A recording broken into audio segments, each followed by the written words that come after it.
मार्गस्य नेतारं नेतारं कर्मभूततां ज्ञातारं विश्वतत्त्वानां वन्दे तद्गुणालब्धये। तत्वार सूत्र की चर्चा चल रही है और तत्वार सूत्र की चर्चा में अलग अलग कर्मों का आश्रय किन किन परिणाम से होता है इस बारे में हम विचार कर रहे हैं, ठीक है ना। और उसमें कल जिसे अगर अपन कहें कि यहाँ से देखें तो देखिए रति कर्म और हास्य कर्म के आश्रय के कारण इस पर हमने चर्चा की थी, ठीक है ना। बराबर सुनाई दे रहा है ना व्यवस्थित? सुनाई दे रहा है ना? हाँ सर, सुनाई दे रहा है। ओके ओके हाँ संभळाय છે हाँ संभળાય છે ને बराबर साરું बराबर। तो उसके आश्रय के कारणों पर चर्चा की। आज अब अपन एक अलग अरति कर्म का आश्रय कैसे होता है इस विषय पर थोड़ी चर्चा करेंगे। अरति आदि सर्व कर्म है ना, उनकी चर्चा थोड़ी करेंगे। अरति का कार्य आपको पता ही होगा, अरति क्या कहलाता है। सरल भाषा में अरति अपन कहें तो जिसके कारण से आपको द्वेष रूप परिणाम हो। कई बार आपको नहीं लगता है ऐसा? मुझे तो कारण बिना भी क्या हो रहा है, आपको आकुलता हो रही, कारण बिना भी कुछ अच्छा नहीं लग रहा, कारण बिना भी बहुत गुस्सा गुस्सा करने का मन कर रहा है। ये सच में बड़ी गजब चीज है। दुनिया कहती है अच्छा हो तो अच्छा लगता है, जबकि सत्य ऐसा नहीं। सत्य ये कहता है कि जब मन अच्छा हो तो सब अच्छा लगता है। अब विचार करके देखो, पूर्वाग्रह से रहित चित्त को सब कितनी सरलता से अच्छा लगने लगता है। आप एक छोटे से बालक को देखो जिसके दिमाग में कोई अच्छे बुरे की डेफिनेशन ठीक तरीके से आई नहीं है, उसे आप बड़े महल में ले जाओ चाहे छोटे ग्राउंड में ले जाओ, उसे उसके अनुकूल जगह मिलती है, उसे तुरंत कंफर्टेबल लगने लगता है, दौड़ने लगता है, घूमने लगता है, खेलने लगता है, अपने हिसाब से वो अपने काम कर लेता है। और हम लोग આમાં આ સારું નથી, આમાં આ સારું નથી, અહીંયા ગયા તો આ બરાબર નથી, કે ગામડે ગયા તો ફેસિલિટી નથી ને શહેરમાં આવ્યા તો શુદ્ધ હવા નથી है। ऐसे ऐसे हमारे अंदर में बहुत प्रकार के दुराग्रह पड़े हुए रहते हैं। तो उसके लिए हमें समझना चाहिए कि क्यों हो रहे हैं। बोले आपके अंदर में जब तक अरति आदि के भाव चलते रहते हैं, स्वयं अंदर में अरति के भाव चलते रहते हैं, तो बाहर में सब अरति जलने लगता है। और जब आपके अंदर में प्रसन्नता होती है तो वही सिचुएशन वही सिनारियो आपको बड़ा आनंददायक लगने लगता है। ये बात है। तो किन भावों से अरति कर्म बनता है वो अपन जरा विस्तार से समझेंगे। देखो, दूसरों में अरति उत्पन्न हो और रति का विनाश हो ऐसा प्रवृत्ति करना, यानी क्या करना, बहुत सिंपल सी वस्तु जो आपको यहाँ बताई जा रही है कि दूसरों का कोई संबंध है, दो लोगों के बीच में अच्छा बन रहा हो, तुमको ऐसा मन में आ गया अरे रे इन दो का बन रहा है, मेरा क्यों नहीं बने, तो इन दोनों के बीच में क्या कर दो, फूट पाड़ दो, झगड़ा दिए, एक के दूसरे के प्रति निंदा की, एक के दूसरे की प्रति निंदा की, उन दोनों में अनबन हो गई, और अनबन हो गई तो बस तुमको लगा कि तुम सफल हो गए। अरे भाई तुम सफल नहीं हुए, तुमने अरति कर्म का आश्रय किया। अब अरति कर्म का आश्रय किया तो क्या होगा, बोले जब तुम अरति कर्म का आश्रय करोगे तब तुम्हारे प्रति किसी का प्रेम भाव नहीं होगा। ये बात बैठ रही है। आपको जीवन में इस बात का पता होगा, अगर आपने थोड़ा भी जागरूक होकर जीवन जिया हो तो आपको बहुत अच्छे से पता चलेगा कि जो व्यक्ति दूसरों में कलह करवाने की कोशिश करते हैं, स्वाभाविक रूप से वो दूसरों का प्रेम नहीं पा पाते। अभी आपने इसको फील किया कि जो दूसरों की कलह करवाने की कोशिश कर रहा हो उसको कोई दूसरा व्यक्ति प्रेम करता, आप यहीं के यहीं आपको सब कर्म सिद्धांत दिखाई देगा।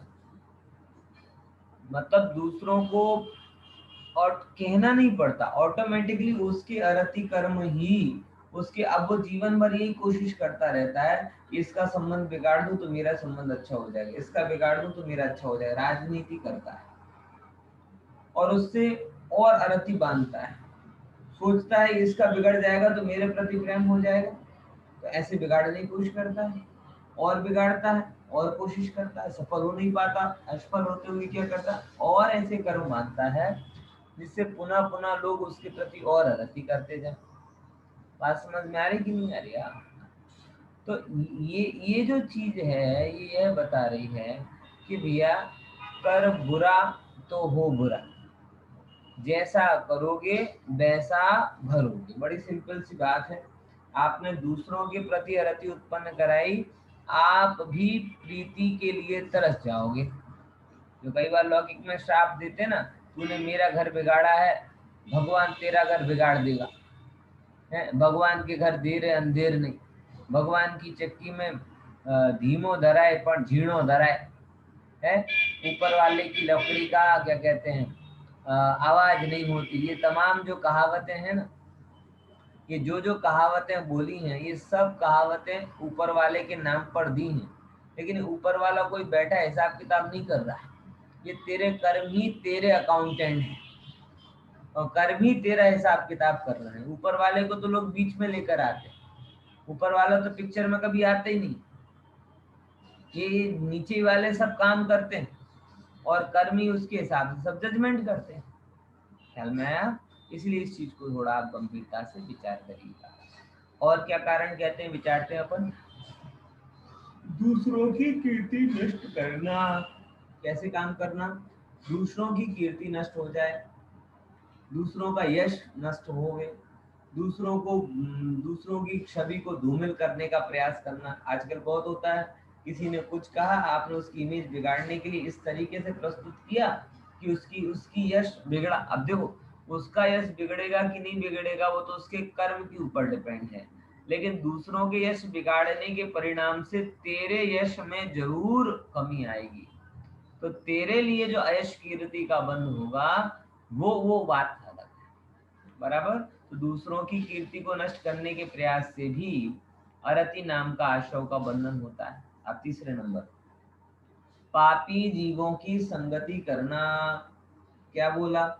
कैसे जीवों की संगति कर रहे हो आप? पाप, स्वयं पाप नहीं कर रहे हो लेकिन कांस्टेंट पापी जीवों के संपर्क में हो, तो दुष्परिणाम क्या होगा कि आपके लिए अरति कर्म, जैसे उन पापियों को कोई पसंद नहीं करता वैसे आपको भी कोई पसंद नहीं करेगा। फिर आप जिंदगी भर शिकायत करते रहोगे कि हमने तो कुछ किया नहीं, फिर भी ऐसा क्यों हो रहा। अरे भाई उसने संगति खोटी। ज्ञानियों ने देखो, एक तरफ हम ये कहते हैं निमित्त अकिंचित कर है, दूसरी तरफ निमित्तों का विवेक भी करवाते हैं।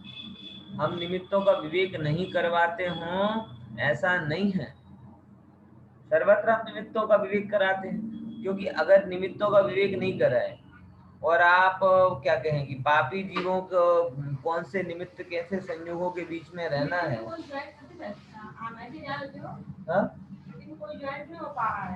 एक सेकंड, मीटिंग को ज्वाइंट होने में तकलीफ हो रही है क्या? एक सेकंड। हाँ, ब्लॉक आवे छे। ब्लॉक आवे छे? हाँ, it has been locked by the host आवे छे। એવું છે? એક સેકન્ડ જો हाँ।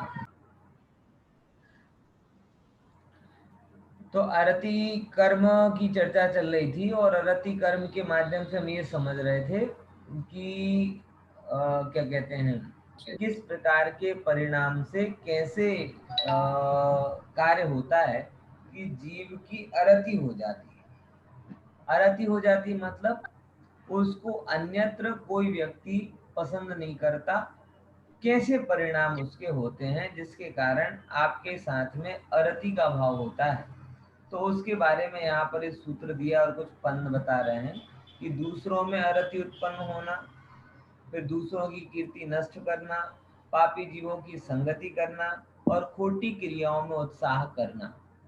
ऐसे काम करने से अरति कर्म का आश्रय होता है।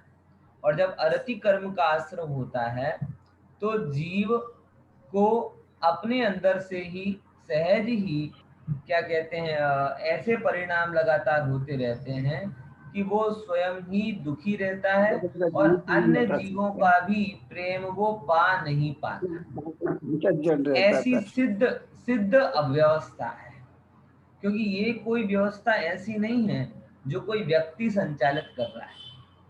जैसा करेगा वैसा भरेगा, बिल्कुल सीधी सीधी सी लाइन है। इसीलिए कभी भी हमें दो चीजों पर जो लास्ट की बताई हैं कि पापी जीवों की संगति नहीं करनी चाहिए। शास्त्रों में सत्संगति का बहुत महत्व बताया है। जितना महत्व सत्संगति का बताया है उतना ही कुसंगति के नुकसान भी बताए।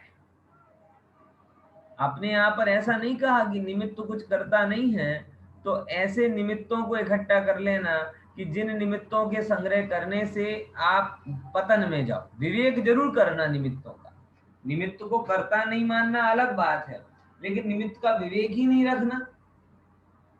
आपको एक साधर्मी मुमुक्षु ज्ञानी और भोगी विलासी दोनों के बीच में कोई अंतर ही ना दिखे, मतलब आप निमित्त का विवेक नहीं रख रहे हो। जिस संगति में आप जाओगे धीमे धीमे वैसे हो जाओगे। सामान्य व्यक्तियों के साथ में तो ऐसा ही होता है। इसलिए हमेशा सज्जनों की संगति करो। आत्मा परमात्मा की बात जहाँ चलती हो ऐसे लोगों के साथ में उठने बैठने से आत्म कल्याण की रुचि जागृत होती है। बराबर, ये नियम समझना। फिर देखो एक और एक बात बड़ी सुंदर आई, खोटी क्रियाओं में उत्साह करना। व्यर्थ की चीजें हैं आप उनमें उत्साह कर रहे हैं, जो जो नल एंड वॉइड जैसी हैं, जिनकी बहुत ज्यादा वैल्यू नहीं है, कीमत नहीं, ऐसी चीजों में आप उत्साह बता रहे हैं। बराबर। फॉर एग्जाम्पल, आप नेट में लगे हुए हैं, इंटरनेट में, फेसबुक में आपका इतना उत्साह है। आज मैंने एक अखबार में एक डेटा बताया कि इंडिया में एक आंकड़ा आया कि ऑन एन एवरेज एक व्यक्ति 1 मंथ का 16 to 18 GB यूज करता है डेटा। और ये 2000 अभी की चल ना, और तो 26 तक आते आते मोर देन डबल, यानी 36 GB person per month India में यूज करेगा, जो दुनिया का सबसे ज्यादा होगा। क्या क्या समझ रहे हैं क्या कहना चाह रहा हूँ? एक आप हमारे दैनिक भास्कर में ही आया कि दुनिया में और कोई भी जीव, पूरे विश्व के सब लोग on an average 10 GB data use कर रहे हैं पर मंथ, और इंडिया के लोग अभी कितना यूज कर रहे हैं? 16 GB। मतलब दुनिया के लोगों से लगभग लगभग प्रत्येक व्यक्ति भारत का 1.5 गुना से ज्यादा डेटा यूज कर रहा है। अब ये डेटा यूज किसके लिए हो रहा है? और ये बढ़कर 5 साल में कितना होने की अपेक्षा रखता है? ये 5-6 साल में बढ़कर 20 GB है ना, वो बढ़कर 36 GB तक हो जाएगा। तब दुनिया में 15 GB यूज करेंगे, तब भारत में 36 GB यूज करेंगे। ये समझ रहे हो ना सब लगभग लोगों में क्या कहना चाह रहा है? ये किस काम में जा रहा है? चलो 150 GB आप लोगों का जूम क्लास का हमने कट कर दिया, बाकी डेटा कहाँ गया? 150 MB, सॉरी 150-200 MB आपका जूम क्लास में कट हो गया, लेकिन बाकी डेटा कहाँ गया? यानी ये खोटी क्रियाओं का उत्साह है। पहले महीने में आप एक बार शॉपिंग करते थे, 2 बार शॉपिंग करते थे, अब रोज शॉपिंग कर रहे हो। पहले आप किसी से एक आध बार मिलते थे, अब रोज मिल रहे हो, घंटे घंटे मिल रहे हो, घंटे घंटे मिल रहे हो ना। क्योंकि पहले तो क्या होता था, कभी मिलोगे तो बात करोगे, अब तो व्हाट्सएप पे रोज ही याद कर लो। पहले आप किसी के घर में क्या कहते हैं, कभी कभार जाते थे तब झांकते थे कि भाई तेरा घर कैसा है, तेरे कलर का पर्दे कैसे हैं, तेरा कलर कैसा है, तेरा इंटीरियर कैसा है। अब तो हर 10 मिनट में झांकते हो, और पता नहीं किस किस के घर में झांकते हो। झांकना समझ गया ना? है कहीं इतनी हर चीज की तो एप्लीकेशन है, और एप्लीकेशन में जाके देख रहा है कि घर के इसके घर में ये इंटीरियर चल रहा है, ये वो चल रहा है। इतना ज्यादा वेस्ट ऑफ टाइम हो रहा है, खोटी क्रियाओं में उत्साह हो रहा है, आवश्यकता नहीं है वो चीजें खरीदे जा रहे हैं, आवश्यकता नहीं है वो चीज किए जा रहे हैं, आवश्यकता नहीं है वो चीज पढ़े जा रहे हैं, बराबर। और उसमें एक चीज में आप लोगों से कहता हूँ, जिसमें आपका विवेक नहीं हो ना, और जिसमें सजेस्टेड पोस्ट बहुत आती हूँ, चाहे वो फेसबुक हो, चाहे इंस्टाग्राम हो, चाहे और कोई भी हो, मुझे पता नहीं, उसको डिलीट कर दो। सच बता रहा हूँ, अपने ऊपर दया करो। सजेस्टेड नहीं चाहिए। हमें जितनी आवश्यकता होगी हम अपनी चॉइस से देख लेंगे, तुम्हारे दिमाग से नहीं चलेंगे, क्योंकि तुम्हारे दिमाग में कचरा आएगा, हमारे दिमाग में भी कचरा आएगा, लेकिन वो कचरा होगा तो लिमिटेड कचरा होगा, अनलिमिटेड कचरा है। ख्याल में आएगा नहीं? बराबर ख्याल में आएगा। तो ये आप एक करो कि खोटी क्रिया में उत्साह, ऑन एन एवरेज 16 GB आप अगर यूज कर रहे हो तो कितना टाइम आपका जा रहा है, कितने घंटे आप जा रहे हैं। और ये वही लोग हैं जो ये कहते हैं कि स्वाध्याय का टाइम नहीं मिलता, जो ये कहते हैं धर्म ध्यान का टाइम नहीं मिलता, जो ये कहते हैं कि क्या कहते हैं पढ़ने पढ़ाने का टाइम नहीं मिलता, फलाना नहीं होता, ये नहीं होता। और लोगों को कहो कि मोबाइल छोड़ दो तो जिंदगी क्या कर। अगर ये टाइम नहीं मिल रहा तो 16 GB यूज कौन करता है? सारी दुनिया 10 GB कर रही है, तुम 16 GB लग कर रहे हो, वो भी कम पड़ रहा है। और अनलिमिटेड चाहिए, 5G चाहिए। भैया गतियां तो 4 ही होती हैं, आप 5G लाके कहाँ जाओगे? निगोद में ही जाओगे फिर तो। है? लेकिन लोगों की तैयारी, जो उत्साह है देखो संसार का, अभी 5G फोन आया नहीं है, 1.5 साल लगेंगे, लेकिन तो भी लोगों ने मोबाइल में 5G वाले मोबाइल ले लिए, आएगा तो तुरंत बरमाला डाल देंगे, आजा मेरा पिया घर आया हो रहा। विचार रहो, अभी आया नहीं है, दुबई में आ गया क्या कि नहीं आया? अभी दुबई में भी शायद नहीं आया होगा, लेकिन हैंडसेट में 5G स्लॉट आने लगा, और अभी जितने भी ले रहे हैं वो सब 5G वाले ही ले रहे हैं। बोले क्यों साहब? जब आएगा तो तुरंत, एक क्षण की भी विलंब मुझे स्वीकार नहीं। तैयारी करके रखो। ओहो, ये उत्साह किसके लिए साहब? संसार के लिए है। अब अगर संसार के लिए उत्साह है तो अनंत संसार फल नहीं मिलेगा क्या? हमने तो टोडरमल जी साहब को देखा था, उनका धर्म का उत्साह है कि कर्नाटक लिपि उनको धवला जय धवला कहते हैं कि जब लोगों से सुना कि धवला आदि ग्रंथ कन्नड़ लिपि में हैं, उन्होंने लोगों को पहुंचाया कन्नड़, क्या कहते हैं, धवला जय धवल लोग ग्रंथ पहुंचाने के लिए, और उस दौरान उन्होंने कर्नाटक लिपि भी सीख ली। क्यों? आते फिर सीख लेते, क्या पता आए कि नहीं आए, लेकिन उन्होंने कहा कि आए तो भाषा सीखने में समय व्यर्थ ना जाए, इसीलिए उन्होंने कन्नड़ लिपि सीख ली थी। बोलो, विचार करके देखो, टोडरमल जी साहब का धर्म का उत्साह देखो, और हमारा 5G का उत्साह देखो। दोनों नहीं आने पर तैयारी कर रहे हैं। हमारे लिए 5G आया नहीं है तो हम 5G मोबाइल से तैयारी कर रहे हैं, और टोडरमल जी साहब के लिए धवला आए नहीं थे लेकिन पढ़ने की तैयारी कर रहे थे।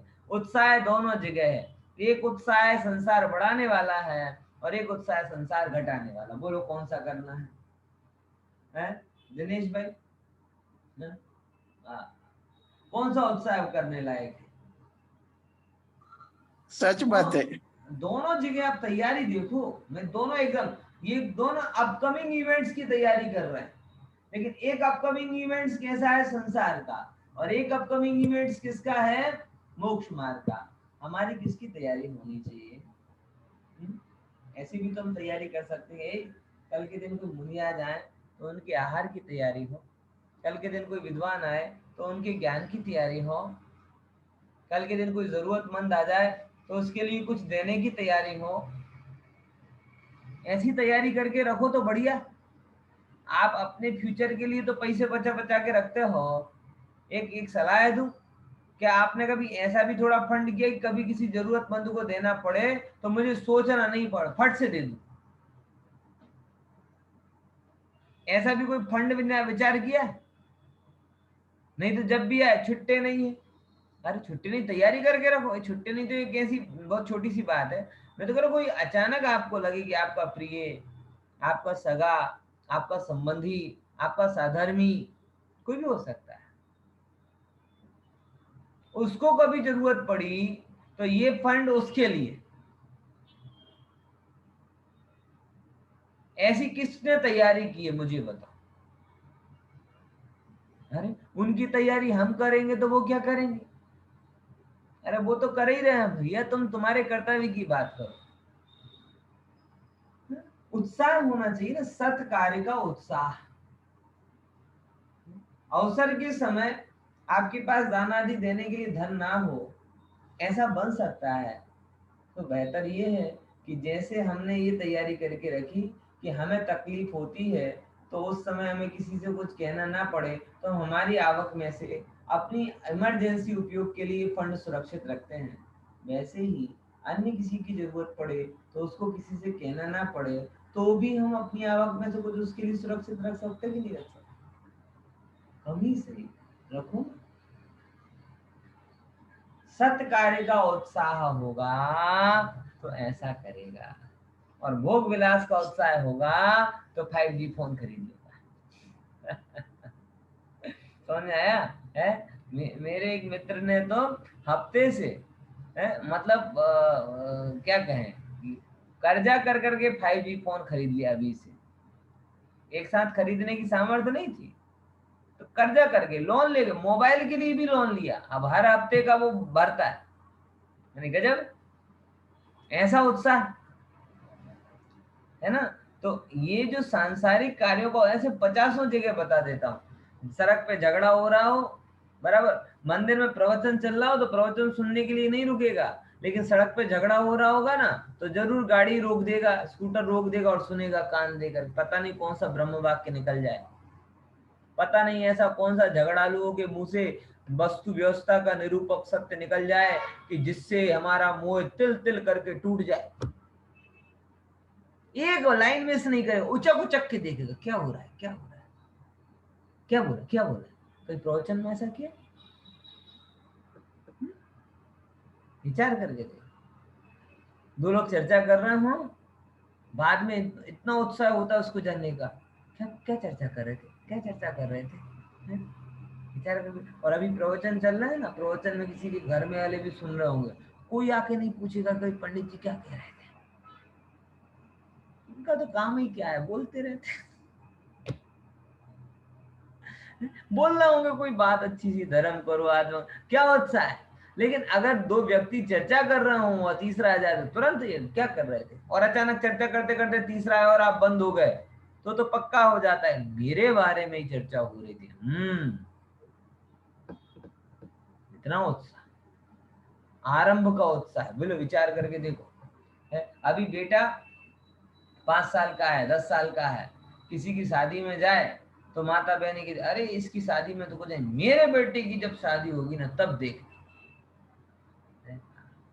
इतना ज्यादा उत्साह। मेरे के रिलेशन में एक बहन, रिलेटिव में बहन होती है, उसकी शादी हुई, जिया जी थोड़ा सुंदर देखा हुआ रूपवान थे तो सब तारीफ कर रहे। अब तारीफ ज्यादा सहन नहीं हुई, अभी बेटी छोटी 15 साल की, तो क्या कहते, अरे अभी क्या दामाद दामाद करते, दामाद तो हम लाएंगे, ऐसे दामाद लाएंगे कि जैसे कोई कोई पूरे गांव में नहीं आए हो। बहुत बढ़िया, ऑर्डर दे के बुलवा लेना। और क्या करूं। ऐसे ऐसा अहंकार, ऑर्डर दे के बुलवा लेना और क्या, ऐसी नाक, ऐसे यहाँ, ऐसे यहाँ, किसको क्या पता। लेकिन उत्साह ऐसा होता है कि भाई इसकी अभी, इसका अभी रूप के कारण यश हो रहा है तो ये भी मैं नहीं बर्दाश्त करूंगा। उत्साह, इससे ज्यादा रूपवान लाए, इससे बड़ी गाड़ी लाएं, इससे सुंदर घर बनाएं, इससे बेहतर खर्च करें, इससे बेहतर ये करें, इससे बेहतर वो करें। ये सारी की सारी चीजें अरति आमोहनी आश्रम के कारण। संसार का उत्साह ये संसार को बढ़ाने वाला है और संसार में ही दुख उत्पन्न कराने वाला है, इसलिए खोटी क्रियाओं में उत्साह मत रखो। 50 प्रकार की क्रियाओं का मैंने आपको एग्जाम्पल दिया। शोक कर्म की आशा के कारण। दुखी होना किसको अच्छा लगता है? किसी को अच्छा लगा बहुत दिन से दुखी नहीं हुए, बहुत दिन से रोए नहीं, चलो आज कुछ ऐसा करते हैं जिससे रो ले, है किसी को अच्छा लगेगा क्या? नहीं लगेगा ना। तो अब समझना कि अगर आपको रोना अच्छा नहीं लगता हो तो कैसे काम करें कि जिससे हमें रोना ना पड़े। तो उसके लिए बताए हैं कि शोक आशय के कारण कैसे होते हैं। देखो समझ लेना, फिर कहना नहीं कि बताया नहीं था। शास्त्रों में तो सब नियम है। बार बार आप पूछते हो ना कि भाई मुझे इतना दुखी क्यों होना पड़ता है, ऐसे क्या पाप मैंने किए थे। अब बताते हैं क्या पाप किए थे। स्वयं को शोक होने पर दुखी होकर चिंता करना, सबसे पहले नंबर की बात। देखो जब अपन कहते हैं ना दुख हो तो दुखी हो जाना चाहिए, ये लोगों को सही लगता है और उनको लगता है दुख की परिस्थिति में दुखी होकर हम क्या बिगाड़ कर रहे हैं। लेकिन भले मानस, तू वर्तमान दुख में दुखी होकर आगामी दुख को आमंत्रित कर रहा है। ये वस्तु व्यवस्था के रहस्य को समझ। लोगों को ये लगता है कि दुख की परिस्थिति में दुखी होकर हम कुदरती व्यवहार कर रहे हैं। ऐसा तो सब करते हैं, सब करते नहीं करते वो बात की बात है, लेकिन जो भी ऐसा करता है दुख की परिस्थिति में दुखी होता है वो आगामी दुख को आमंत्रित करता है। क्योंकि शोक के परिणाम से शोक कर्म बनता है और जब वो उदय में आता है तो पुनः शोक बंद होता है। शोक बंद होता है तो फिर से वो शोक कर्म बनता है, फिर वो पुनः उदय में आएगा तो पुनः शोक बंद होगा। और ऐसे करते हुए बार बार बार बार बार बार शोक बंद होता जाएगा, शोकवान होता जाएगा और दुखी होगा। यानी इसे खबर ही नहीं है। तो शोक की परिस्थिति में क्या करना, हंसे, अरे हंसना भी नहीं, रोना भी नहीं। पर के कारण जो जो भी संयोग में जो भी सुख या दुख हो रहा है वो मेरा स्वभाव नहीं, ऐसा जानकर उससे तटस्थ रहना। इतनी सी बात यहाँ पे करना। जगत की रीति से उल्टी ही रीति है साहब जैन धर्म की। सारा जगत दुख में दुखी होने को बुरा नहीं कहता, लेकिन जैन धर्म कहता है कि मैं दुख को भी दुखी करने का अधिकार नहीं दे सकता। क्या बोला? मैं अपने आप को दुख को भी दुखी करने का अधिकार नहीं दे सकता। मैंने अपने ऊपर इतना नियंत्रण पा लिया है कि बाहरी सुख से अगर मैं सुखी नहीं होता तो मैं बाहरी दुख से दुखी भी नहीं होऊंगा। क्योंकि जब तक मैं ना चाहूं दुख को भी ये परमिशन नहीं है कि वो मुझे दुखी कर दे। समझ में आया? ये आत्मविश्वास कौन दे सकता है? कौन दे सकता है? ये आत्मविश्वास एक तत्वज्ञानी जीव ही कर सकता है कि जब तक मैं ना चाहूं मैं दुख को भी मुझे दुखी करने की परमिशन नहीं दे सकता। हाँ ठीक है, परिस्थिति शोक की है, मैं कहाँ मना कर रहा हूँ। उदय शोक का है, मैं कहाँ मना कर रहा हूँ। लेकिन शोक के परिणाम मैं नहीं कर सकता क्योंकि मैंने अपने ऊपर नियंत्रण स्थापित कर लिया है। देखो मुनिराजों के जीवन में, ज्ञानियों के जीवन में, व्रतियों के जीवन में दुख की परिस्थिति नहीं आती, ऐसा नहीं है। बनारसी दास जी इतनी इतनी ज्यादा उनके जीवन में विचित्रता और पाप की विचित्रता है कि 3 विवाह हुए, 9 पुत्र पुत्री हुए, लेकिन कोई जीवित नहीं बचा। बताओ, कोई भी जीवित नहीं बचा। 52 साल की उम्र तक उन्होंने अपना वर्णन लिखा है और उसमें उनके 3 विवाह हो गए थे और 9 पुत्र पुत्रियां हो गए थे और वो सब के सब मर गए। यानी हर 1-1.5 साल के अंदर एक पुत्र पुत्री का वियोग उनको हो रहा। आप कोरोना के नाम पे कितने दुखी हो जाते हैं। किसी का बेटा मर गया, किसी का कोई मर गया, कितने दुखी हो जाते हैं। उनके हर 1.5-2 साल में, एक जनरल गणित बता रहा हूँ, 52 साल की उम्र में उन्होंने अर्ध कथानक लिखा और तब तक ये वर्णन लिख दिया था कि मेरे 3 विवाह हुए और 9 पुत्र पुत्री हुए। यानी 9 अपन एक मान के चले हर 2-3 साल में किसी ना किसी प्रिय का वियोग उनको हो रहा है। 15-16 साल की उम्र से अगर विवाह चालू हुए हों और 52 साल की उम्र तक हुए रहे हो तो विवाह हुए, पुत्र हुए, पुत्री हुई, मतलब 11 लोगों का निधन देखा। मम्मी पापा को गिने तो 13 लोग होगा। 13 लोगों का उन्होंने मरण देखा। और तेरा कौन? अपने। हर साल, 1.5 साल में, 2 साल में किसी ना किसी प्रिय का वियोग। अब बताओ, सारा जगत कहता है कि शोक की परिस्थिति में शोक करना तो जायज भी है। हाँ, शोक की परिस्थिति में शोक करते हैं लोग, लेकिन लेकिन सुख की परिस्थिति में सुख करने से वर्तमान शोक कम नहीं होता और आगामी काल में पुनः सुख का कारण कर्म बन जाता है। इसीलिए जिनवाणी कहती है, शोक की परिस्थिति में शोक मग्न मत हो। बहुत सारे लोग शोक की परिस्थिति को भूलने का प्रयास करते हैं। इसके लिए क्या करते हैं? शराब पीने लगे। बहुत दुख है, बहुत दुख है, इसलिए क्या कर रहे साहब? शराब पी रहे। बहुत दुख है, बहुत दुख है, उसके लिए कोई बाहरी उपाय कर रहे हैं। अरे उससे कोई शोक भेद ज्ञान के द्वारा, तत्व ज्ञान के द्वारा शोकमयी परिस्थितियों का निदान करने में भलाई है, दुखी होने में कोई भलाई नहीं है। अब दूसरे नंबर क्या कहते हैं? दूसरों को दुख उत्पन्न करना। जिन कारणों से दूसरे दुखी होते हैं, ऐसे काम करना। तुम दूसरे को दुखी करने जाओगे, कुदरत बोलेगी तथास्तु, तुम मेरे साथ भी ऐसा ही होगा। तुम दूसरों को दुखी करोगे, कोई तुम्हें दुखी करेगा। होता कि नहीं होता है ऐसा? बताओ। ये जीव को ऐसा लगता है किसी को दबाने से, किसी को दुखी करने से हम सुखी हो जाएंगे। ऐसा करना मतलब वस्तु व्यवस्था के नियमों के विरुद्ध जाकर विचार करना है। सुखी वही व्यक्ति हो सकता है जो दूसरों को दुखी नहीं करता, क्योंकि कुदरत का नियम है, जैसा तुम बोलोगे वैसा तुम पाओगे। हर एक हिल स्टेशन पे जाते हो ना, तो एक इको पॉइंट होता है। इको पॉइंट, इको पॉइंट में क्या होता है? बताओ। इको पॉइंट में क्या होता है? जैसा बोलोगे वैसा तुम्हें सुनाई देगा। आप बोलोगे जोर से कि तू परमात्मा है, तो रिटर्न क्या आएगा?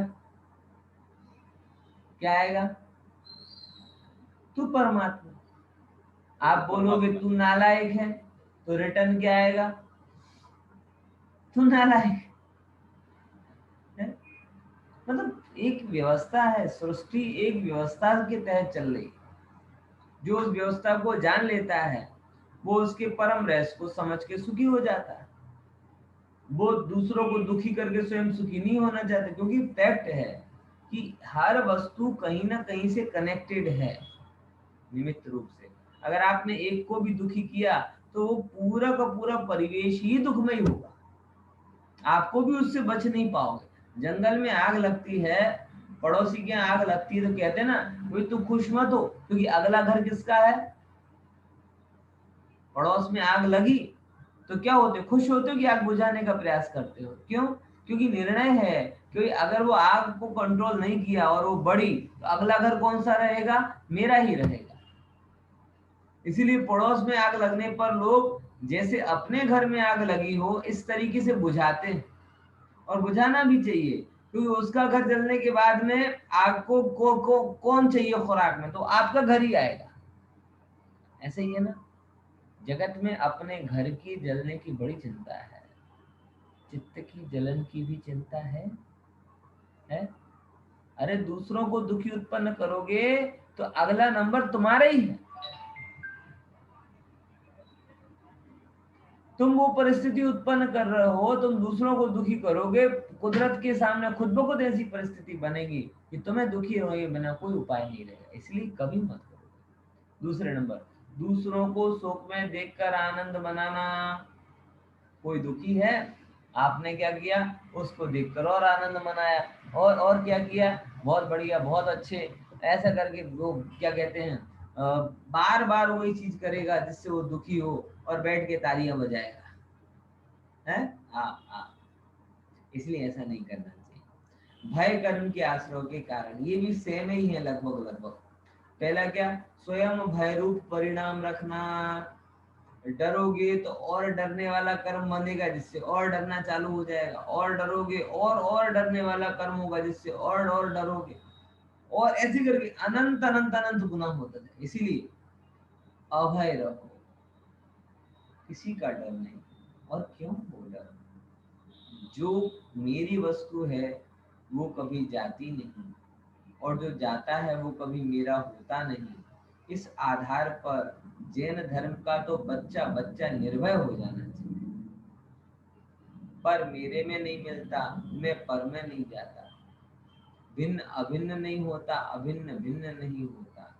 पर से सुख नहीं होता, पर से दुख नहीं होता। कुछ अनघटित नहीं घटता, कुछ अनचाहा नहीं होता। जो होता है सब पूर्व निर्धारित क्रम से ही होता है। ये जानकर जो निर्भय रहता है उसको निर्भय कर्म बनता है।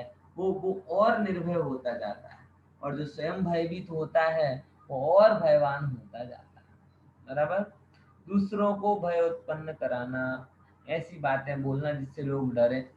एक्चुअली में मैं छोटा था तभी मैं ये बात को समझ गया था कि मेरे मित्र थे ना, मित्र, वो कई बार जब पहले तो ऐसे मोबाइल होते नहीं थे, तो मंदिर के पास में ऐसे स्कूल में अलग अलग मिलते थे।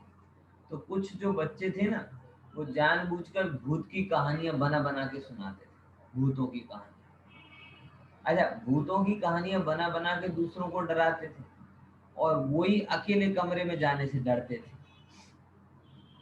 जो डराता था वो उतना ही डरता था, और मेरे जैसे ना किसी को डराते थे और ना किसी से डरते थे। बोले तुम्हें यहाँ रुकना है तो यहाँ रुक जा रहे, लाइट बंद करना। तो जो डरा डरा के सुनाता था कहानियां, एकदम मिर्ची मीठा लगा करके तुम खुद डर जाओ, ऐसी कहानियां सुनाता। वो खुद इतना भयवान होता था कि अगर कमरे में लाइट भी चली जाए ना तो चिल्लाने लगे, चीसों पाड़ने। तो जो दूसरों को भयभीत करता है वो स्वयं भयवान रहता है। ये बड़े बड़े सद्दाम हुसैन वगैरह ये गोली ले लेके दूसरों को भयभीत करते हैं, साथ साथ खुद भी भयवान रहते हैं कि जहर कोई ना मिला दे, मुझे कोई वो नहीं कर दे। सब जितने अस्त्र शस्त्र लेकर घूमते, किसकी चिन्ह है?